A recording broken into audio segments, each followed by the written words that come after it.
यज्ञी याग स्वाहाकारी इंद्र आमुची आशा करी त्याची आम्हा हुनी थोरी कैशापरी मानावी मग शिष्य सरुत सज्जनी परिवारिल्या सेवकजनी मज समान त्रिभुवनी समर्थ कोणी असेना जैशी का काटी भोवती हरळी तैशी शिष्यांची मांदी याळी ते महिमेच्या गर्भमेळी मानी पायांतळी ध्रुवमंडळ जैसे विंचुवा विष थोडे परिप्रबळ वेदनसी चढे देवी विद्या थोडी परी काढे गर्वाचे पुढे अति भरिते तो अज्ञाना माझी सर्वज्ञता मिरवी आपुली योग्यता जेवी अंधारी खद्योता स तेजता झगमगी अल्पज्ञाता विद्येसाठी वाचस्पतीसी नाणी दृष्टी जेवी मुंगी पांखासाठी गरुडाचे पृष्ठी पाव देव पाहे निखळ तांबी याचे नाणे देवो रेखे दामुक्या येसणे तेने आपुलेनी दातेपणे मानी ठेंगणे बळीते कर्णदातृत्वे मानिजेक फुडा तोही न मांडे आम्हा पुढा प्रत्यही भार सुवर्ण हुडा उपजे तेणे गाढा ताता करणू आम्ही निजार चिते विते दान दावो सत्पात्राते मा दातृत्वे कर्णाते विशेषू येथे तो काही सदा अपकारूची जोडे त्यासीही अल्प उपकारू घडे इतुकिया साठी न उकले पडे सर्वस्व रोकडे बुडवी सता एवं अल्प दानासाठी दातृत्वाचे त्रिकुटी मेघाच्या परी अति उद्भटी स्वमुखे उठी कर्जतू बरवेपणा चेनी पांगे मदनासी विटावो लागे सौंदर्य माझेनी अंगे तुझे मज जोगे असेना की खरं बरवेपणासाठी राजहंसा नाणी तिठी का अस्विली मानिपोटी मिही गोमटी सिते परीस तेवी बरवेपणाचा जाण थोर चढे देहाभिमान जेवी देखोनी हिरवे रान म्हैसा संपूर्ण उन्मादे यावरी काही एक पराक्रम केलियान मानी तीनही राम जेवी गोकर्णी संग्राम शौर्य धर्म उत्तराचा. अर्थात तो म्हणतो, अहो यज्ञात आमच्याकडून हवीर भाग मिळावा म्हणून इंद्र आशाळभूत झालेला असतो. त्याची आमच्या पुढे कसली थोरवी आहे. आपले शिष्य स्नेही इतर भले लोक परिवारातील सेवकजन यांच्या पुढे तर तो अशी ऐट मारतो की माझ्यासारखा त्रिभुवनात कोणी श्रेष्ठ नाही. काठेरी झुडपाच्या भोवती गवत उगवते तसा त्याच्या भोवती शिष्यांचा समुदाय असतो. वैभवाच्या गर्वात तो ध्रुवमंडळालाही तुच्छ समजतो. विंचवाच्या नांगीत विष थोडे असले तरी वेदना फार तीव्र होतात, याप्रमाणे याला फार थोडे कळते, पण गर्व मात्र फार असतो. अंधारात काजवा चमकतो तसा हा मनुष्य अडाणी लोकात ज्ञानाची प्रौढी मिरवतो. मुंगीला पंख फुटले म्हणजे तिला वाटते की आपण गरुडापेक्षाही उंच उडू. त्याप्रमाणे हा अल्पज्ञानी मनुष्य विद्येच्या गर्वाने बृहस्पतीलाही कमी लेखतो. एका पैशासारखे तांब्याचे नाणे द्यावयास तयार होतो, पण स्वतःला बलिराजापेक्षा उदार समजतो. तो म्हणतो, लोक कर्णाला मोठा दाता समजतात. त्याच्याजवळ रोज एक फार सोने उत्पन्न होत होते म्हणून तो दान देत असे. त्याला उगाच कीर्ती झाली, पण आमच्या पुढे तोही तुच्छ आहे. आम्ही सुद्धा स्वतः मिळवलेले वित्त देतो. तेव्हा कर्ण उदारपणात विशेष तो काय असे तो विचारतो. त्याच्या हातून नेहमी अपकारच घडतो. त्याच्यावर लोक थोडासा उपकार करतात, पण त्याला उमज पडत नाहीत. तो सदा सर्वदा आपले हित नष्ट करीत असतो. कधी त्याने थोडेसे दान केलेच तर पर्वतावर मेघ ज्याप्रमाणे गडगडाट करून बरसावा त्याप्रमाणे हा दातृत्व रूपी पर्वतावर मोठी गर्जना करीत सुटतो. आपल्या सौंदर्याचा त्याला एवढा गर्व असतो की तो मदनाला सुद्धा तुच्छ मानतो. सौंदर्य काय ते आपल्यालाच आहे, दुसऱ्या कोणाला नाही असे तो मानतो.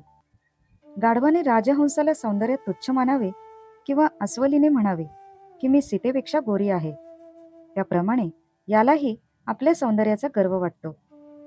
हिरवे कुरण पाहून रेडा जसा स्वैर उधळतो तशी याची स्थिती होते. आणि अशा स्थितीत जर त्याच्या हातून एखादा पराक्रम घडला तर त्याला वाटते की आपण परशुराम, राम आणि बलराम ह्या तिघांपेक्षा श्रेष्ठ आहोत. खरे तर गोग्रहणाच्या वेळी विराट पुत्र उत्तर ह्याने जो पराक्रम गाजवला त्याच लायकीचा ह्याचा पराक्रम असतो.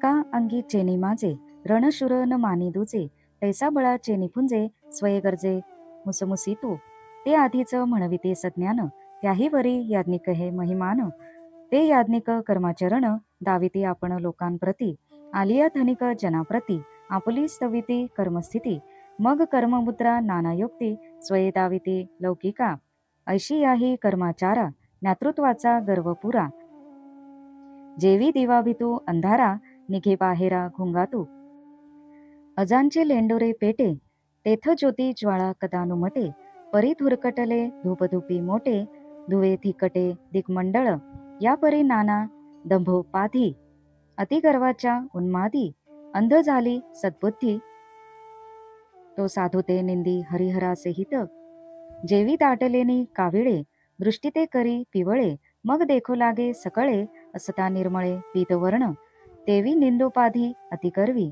मंद झाली प्रज्ञा आघवी, मग निर्दृष्टी दोष लावी, शुद्धा ते भावी अतिमलिन, जो योगियांच्या मुगटी, त्या ते म्हणती दुर्जटी, त्याची पाहता रहाटी, दिसे शेवटी अतिमंद, रागे उमा घालित आगी, या लागी याज्ञिकाचे शिरभंगी, स कामोतरी मोहिनी लागी, नग्न लागी वेगी पाठी लागे, विष्णू सदाचा कपटी, काही न देखो शुद्ध दृष्टी, वृंदा पतिव्रता गोमटी, तेणे केली शेवटी व्यभिचारिणी, जेथ विष्णू व्यभिचार राशी, तो वृंदावनी वृंदेच्या पाशी, जटाळ कांठ्याळ मिळती राशी, केवी साधुत्व त्यासी मानू आम्ही, साधू मानू सनतकुमार, त्यासी वैकुंठी क्रोध थोर, शब्दासाठी हरिकिंकर, जय विजय वीर शापिले, श्रेष्ठ मानू चतुरानन, तोही निलागची हिन,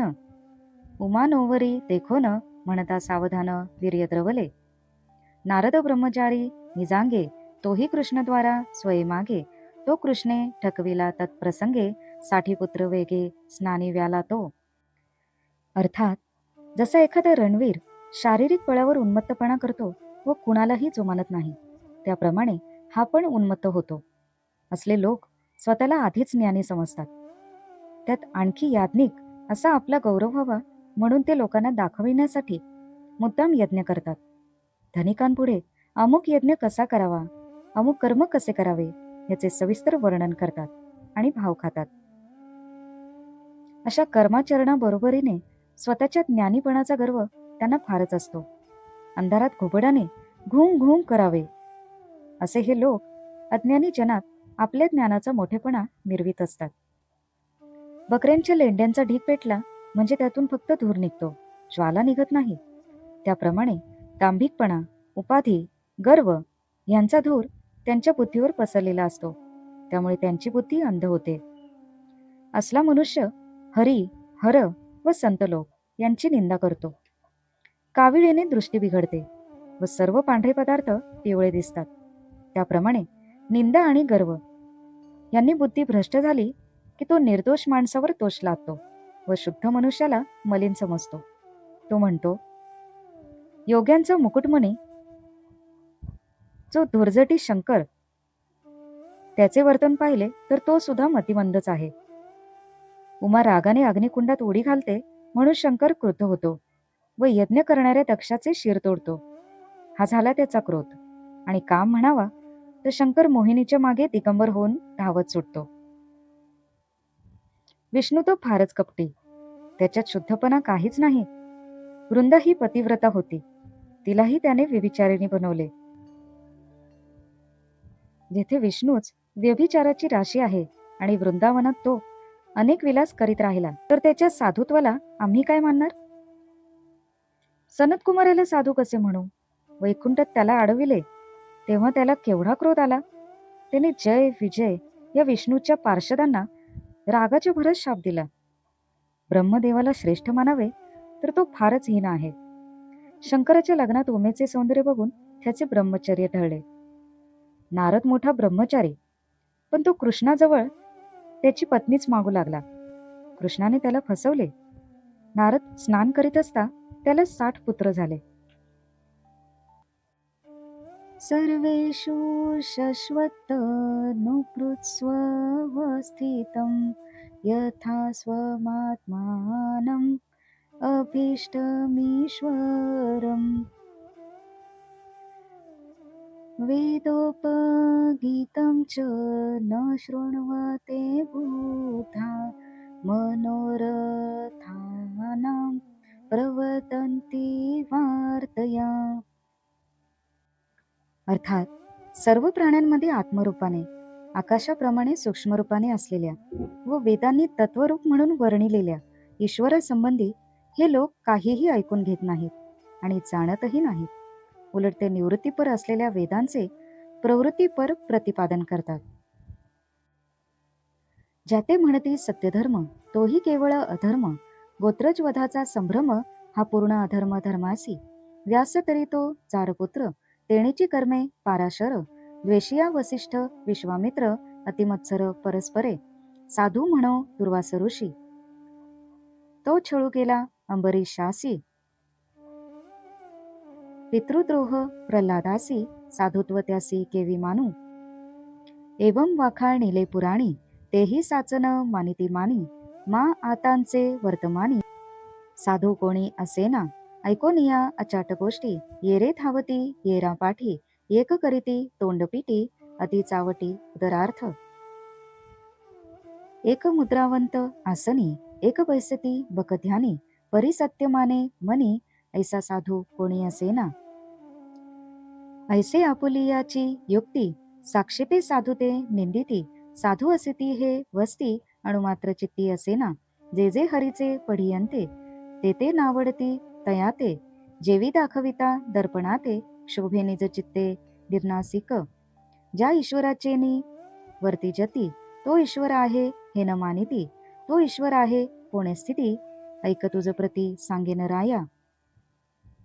जो सर्वभूतांचे ठाई, निरंतर अंतर नाही, समसाम्ये सर्वदा पाहे, उणापुरा कदाही कल्पांती नव्हे. जो सर्वा माझी असे सर्वदा, परी सर्वपणा नातळे कदा, जेवी पद्मपत्र जलस्पंदा, अलिप्त उदबुदा असोनी संगे, तेवी असोनी सकळ जनी, घसवटेना जन घसणी, नभ जैसे अलिप्तपणी, नरचूडामणी सबाह्य, तैसे अलिप्तपण न मोडे, परिरची अनंत ब्रह्मांडे, ते ब्रह्मांड अंडे प्रचंडे, वाग्वी उदंडे अकर्तात्मयोगे. अर्थात युधिष्ठिराला धर्म म्हणतात, तो आपल्या कुळाची हिंसा करणारा साक्षात अधर्म ठरला. व्यास तर पराशराच्या व्यभिचाराने निर्माण झालेला, वसिष्ठ आणि विश्वामित्र तर एकमेकांचे शत्रू होते. दुर्वासाला साधू म्हणावे तर त्याने अंबरीशाला किती छळले. आपल्या पित्याचा द्रोह करणाऱ्या प्रल्हादाला साधू कसे म्हणावे. ह्याप्रमाणे पुराणात ज्यांची प्रशंसा केली जाते त्यांनाही जर हे लोक साधू मानित नाहीत, तर मग त्यांना वर्तमान समयी कोणी साधू कसा दिसणार. अहो, ते लोक म्हणतात की पुराणातल्या अचाट गोष्टी ऐकून भोळे धार्मिक लोक शेळ्या मेंढ्यांप्रमाणे धावत सुटतात. पुराणातील कथांची कीर्तने करणारे लोक आपल्या पोटासाठी बडबड करतात. कोणी योगमुद्रा लावून योगासने घालून बसतात, तर कोणी बगळ्यासारखे ध्यान करतात, पण त्यातील कोणीच साधू वाटत नाही. याप्रमाणे साधूंची हे लोक खूप निंदा करतात. जगात कोणी साधू आहेत असे त्यांना वाटतच नाही. हरीचे जे आवडते ते यांचे नावडते. नकट्याला आरसा दाखवला की त्याला राग येतो, त्याप्रमाणेच साधूंचे नाव काढताच हे क्षुब्ध होतात. ज्या ईश्वराच्या सत्तेने हे जिवंत राहतात, त्या ईश्वराचे अस्तित्व आहे हेच त्यांना पटत नाही. हे राजा, तो ईश्वर कसा आहे ते मी तुला सांगतो. हा ईश्वर सर्व भूतांमध्ये अखंड असतो, भेदभाव त्याच्या ठिकाणी नसतो, सर्वत्र सम असतो, तो कधीच कमी अधिक होत नाही. तो ईश्वर सर्व वस्तूत नित्य असतो, पण त्याला कशाचाही स्पर्श होत नाही, तो अनेक होत नाही. कमळाचे पान पाण्यात असते, पण ते पाण्याने भिजत नाही.